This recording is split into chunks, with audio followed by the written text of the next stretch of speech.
Hello and welcome to Revelations and Grace. I'm John Paul, and today we're going to continue to discuss and identify what the symbols in the book of Revelation represented.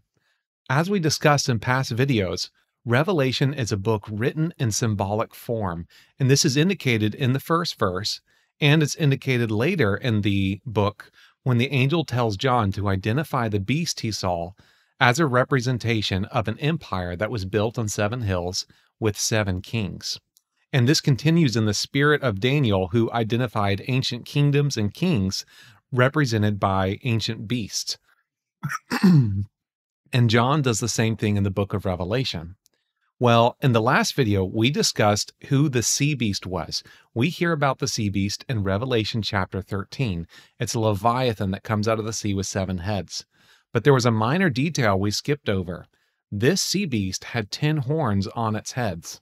And today we're going to be discussing those 10 horns and what they represented. The angel helps us interpret who these 10 horns are by giving us additional clues about them in chapter 17. We're going to start reading in verse 12 till the end, and we're going to look at the clues and see how they help us figure out who these characters are. The 10 horns that you saw are 10 kings who have received no kingdom as yet, but they receive authority as kings with the beast for 1 hour. These have one mind, and they give their power and authority to the beast. These will war against the Lamb, and the Lamb will overcome them, for he is the Lord of lords and King of kings, and those who are with him are called chosen and faithful. He said to me, "The waters which you saw, where the prostitute sits, are peoples, multitudes, nations, and languages. The 10 horns which you saw," here we go, "and the beast, these will hate the prostitute, will make her desolate, will strip her naked, will eat her flesh, and will burn her utterly with fire. For God has put it in their hearts to do what he has in mind, to be of one mind, and to give their kingdom to the beast, until the words of God should be accomplished. The woman whom you saw is the great city, which reigns over the kings of the earth." This passage gives us several clues about who these 10 horns were. We find out that, for one, they are 10 kings, so we need to be looking for 10 kings.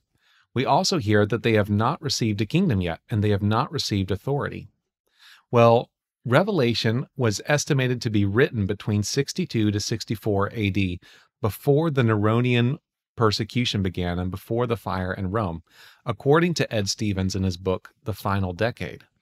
If this is true, then we need to be looking for kings who were not yet in existence at the time it was written in 62 to 64. So these could not represent Roman rulers or Caesars who were already in power at the time the book was written. These would have to be describing kings who would come onto the scene later. We also know that they receive power for 1 hour. And in apocalyptic imagery, an hour, like the day of the Lord or the last hour, they don't literally mean 1 hour or 1 day, but they represent a relatively very short time. And that's what is described here, that these kings would have very short reigns compared to a normal reign for a king. We also hear that these kings give their power and authority to the beast. And we've identified the beast in the past as being Rome with its line of Caesars. So these 10 kings are somehow working with the beast against God's people. We find out that they war against the Lamb, which Christ is the Lamb. And he says in Matthew 25, "As you did to one of these, you did to me." So when you mistreat God's children and Christians, you're mistreating God himself. So perhaps in this way, these kings, by mistreating Christians, were in fact warring against the Lamb. We find out that these 10 horns hate the prostitute. And in a previous video, we discussed how the prostitute represented unbelieving, unfaithful Jerusalem, specifically those wealthy, affluent Jews who wanted to be at peace with Rome and crucified Jesus in order to maintain that peace, and were persecuting Christians throughout the 1st century and continued to do so throughout the war. And we find out that these 10 horns give their kingdom to the beast. There's a sense in which they give the beast their power. And as additional confirmation, we find out the woman that they hate, the prostitute, is the great city, which we find out in Revelation 11. That was the city where the Lord was crucified, which is Jerusalem. So additional confirmation that the prostitute here is unfaithful Jerusalem. So we have these verses describing the 10 horns. Let's discuss what they might represent. After Passover in 66 AD, a Jewish revolt broke out, and the Romans came and squashed that revolt and tried a few attempts to crush Jerusalem. And in November of 66 AD, Roman general Cestius Gallus, he tried to conquer Jerusalem but failed at the last minute and retreated. And after this happened, the Jews wanted to go to war with the Romans, and they were divided on this subject. There were wealthy and affluent Jews who they maintained their power by being at peace with Rome. If there was a war between Rome and Jerusalem, they were worried that they were going to lose that status, that privilege, and that wealth. So they wanted to protect the peace. And there were other Jews who were zealots and who were seditious, and they did not like Roman rule. They didn't want to sit under it. They didn't want to tolerate it. And they were ready to overthrow Rome and take back their city. And these seditious Jews elected 10 generals to help them fight with Rome. And we read about this in Josephus, War of the Jews, Book 2, Chapter 20, Sections 3 and 4. You can read this if you want. He names who these generals are. He talks about what territories they covered, and that's additional context if you want to look that up. But I'm going to read their names here. We have Joseph, the son of Gorion, Ananus, the Jewish high priest, Jesus, the son of Saphias, Eleazar, the son of Ananias, Niger, the then governor of Idumea, which was a territory just south of Israel, Joseph, the son of Simon, Manasseh, John the Escu, John the son of Matthias, Josephus, the son of Matthias. These were the 10 generals. And if you don't recognize this name, Josephus, the son of Matthias, you should, because this is the same Josephus that wrote this series, this history, the book of the War of the Jews. And he was one of these Jewish generals. And initially, he thought the Jews were going to win the war. But during the Battle of Jotapata, God gave him a dream in which he showed that Jerusalem was going to be destroyed in fulfillment of Old Testament prophecy, and that God was going to judge Jerusalem. And when Josephus realized this, he became content to surrender to the Romans and serve as a minister of God to the Romans. And during that time, he wrote the War of the Jews and recorded the history that was happening during this war. And so, yes, that is an interesting connection. The same Josephus that a lot of historians count as who reliably recorded the events of the war, he was one of these 10 Jewish generals who I identify as one of the 10 horns of the sea beast. So that's an interesting connection there. Well, we learned that these 10 kings receive power for 1 hour. That's a very short time relative to other kings. Well, these kings began reigning in November of 66 AD, and by mid-70 AD, they were all entirely defeated. A very short reign for kings, about 3.5 years.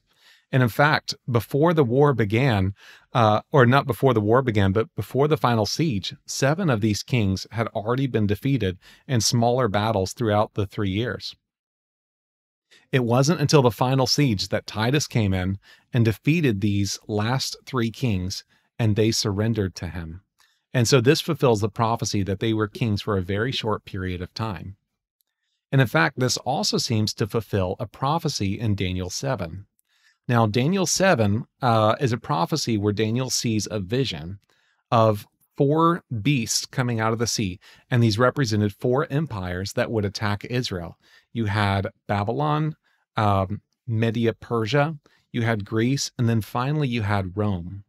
And out of Rome, there would come, it talks about a little horn that comes up and it plucks up 3 other horns. Now, we'll find out later that the beast that Daniel is describing has 10 horns, and the smaller horn comes up after them and plucks 3 of them up. Well, horns typically in apocalyptic imagery represent kings. So we have this idea of a king destroying 3 other kings. And we find out more about these horns further down. Let me see if I can find it here. We see here, as for the 10 horns, 10 kings will arise out of this kingdom. Another will arise after them, and he will be different from the former, and he will put down 3 kings. So we have the sense in which there are 10 kings associated with this beast, which I believe are the 10 Jewish generals. And another king arises after them. Well, Titus didn't become a joint Caesar until after these 10 kings were in power. And he's different from the former because he's Roman, whereas the others are Jewish. And he puts down 3 of the Jewish generals in that final siege of Jerusalem, fulfilling that scripture. Now, I believe this small horn that puts down 3 kings, it represents more than one figure. Throughout Daniel, he'll talk, like, refer to the king of the north or the king of the south as if it's a singular figure, but he's talking about consecutive reigns of kings, seamlessly switching between different kings without always indicating that a new king is in power. And I think earlier in this passage, he's talking about the little horn being Nero, who is persecuting the saints and giving them a difficult time. And then he seamlessly transitions into this little horn representing Titus, who put down these 3 Jewish generals and helped to destroy the temple. So that's my interpretation of Daniel 7. I might make a video on that in the future. I'm not sure if I will at this point, but that is my view on that.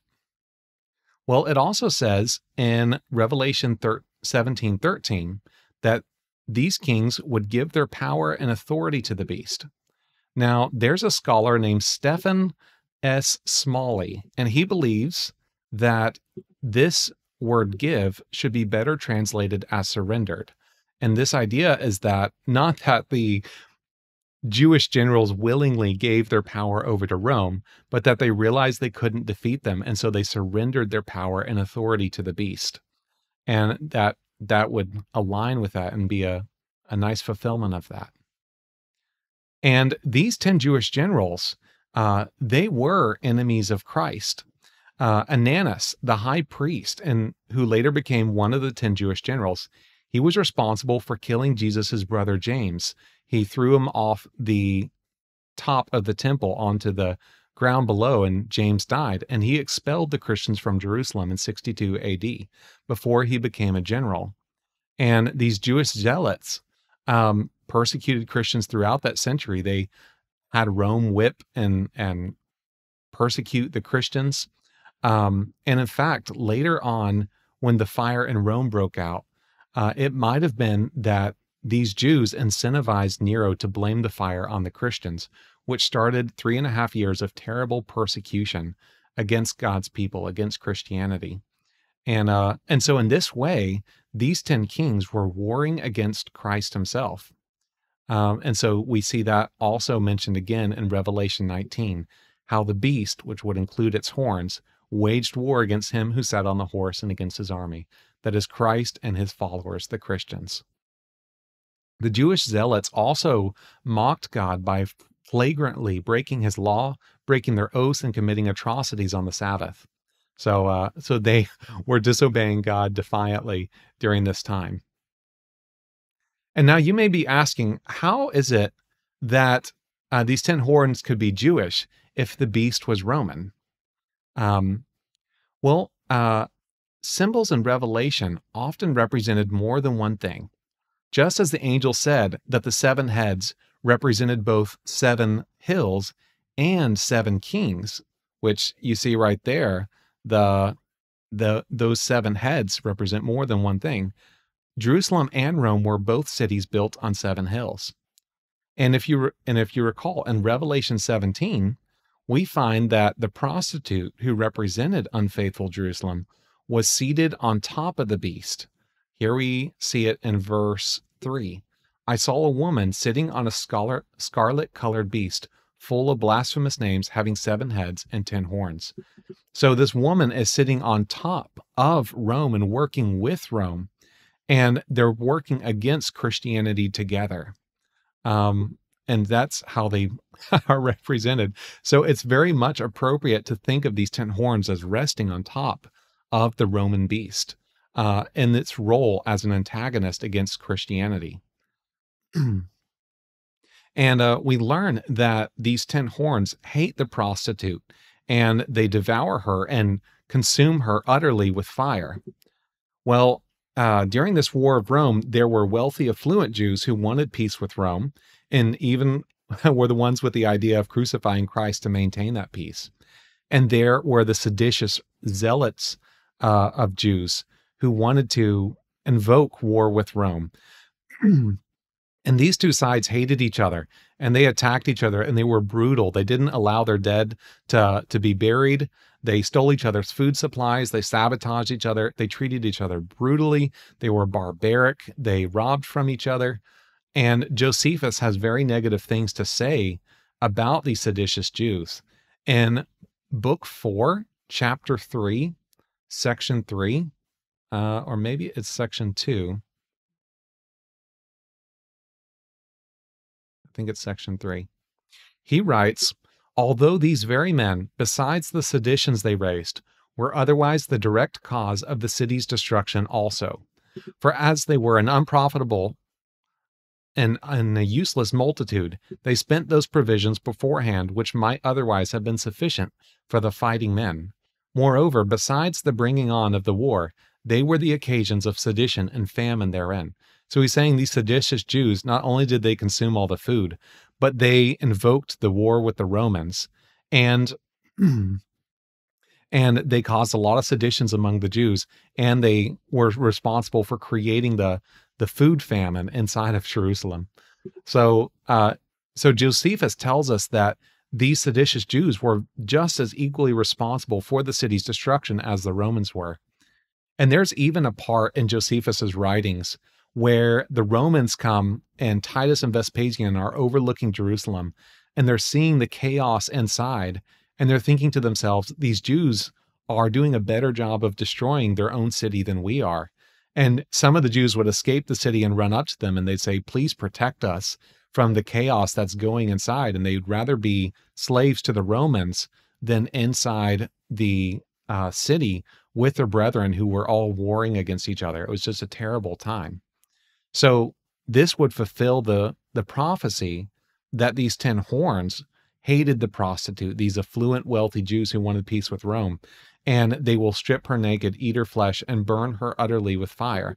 They were responsible for the destruction of Jerusalem. So we see all these verses being fulfilled. And finally, we learn that the sea beast is captured and thrown into the lake of fire. We learn about that in Revelation 19:20.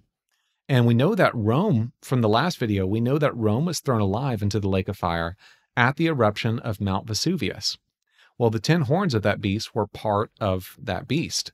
And these 10 Jewish generals were defeated throughout the course of the war and eventually surrendered to Rome in the final siege. And they all met their deaths as a divine punishment against the enemies of Christ and in the fires of Jerusalem. So, so these enemies were defeated just as Revelation prophesied. So I hope I've made a powerful case connecting these 10 horns with the 10 Jewish generals. They did not have power at the time the book of Revelation was written, but they obtained power shortly afterward. They ruled for a very short period of time, for 1 hour. They surrendered their power and authority to the beast. They surrendered their power to Rome when they realized they couldn't defeat him.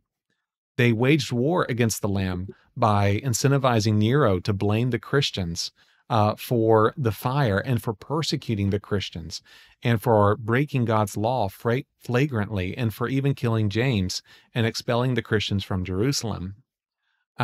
We find out that these 10 horns, they hated the prostitute, the wealthy Jews who allied themselves with Rome, and they were responsible for the destruction of Jerusalem. And of course, they ultimately failed in their war against Rome and surrendered their kingdom to the beast. So these are powerful reasons to believe that these 10 horns were likely a Jewish entity, these 10 Jewish generals who warred against the Christians and against God. So if you enjoyed this, please let me know. Um, and I ask that with everything I share, please pray about it and please study it for yourself. If I get some of this wrong, I would be encouraged to know that you're doing your own studies and you're praying about the material, and hopefully God can correct anything I might be wrong on, or might not have done enough research on. So I hope you enjoyed this. And if you did, let me know. And I hope you have a great day. Thank you.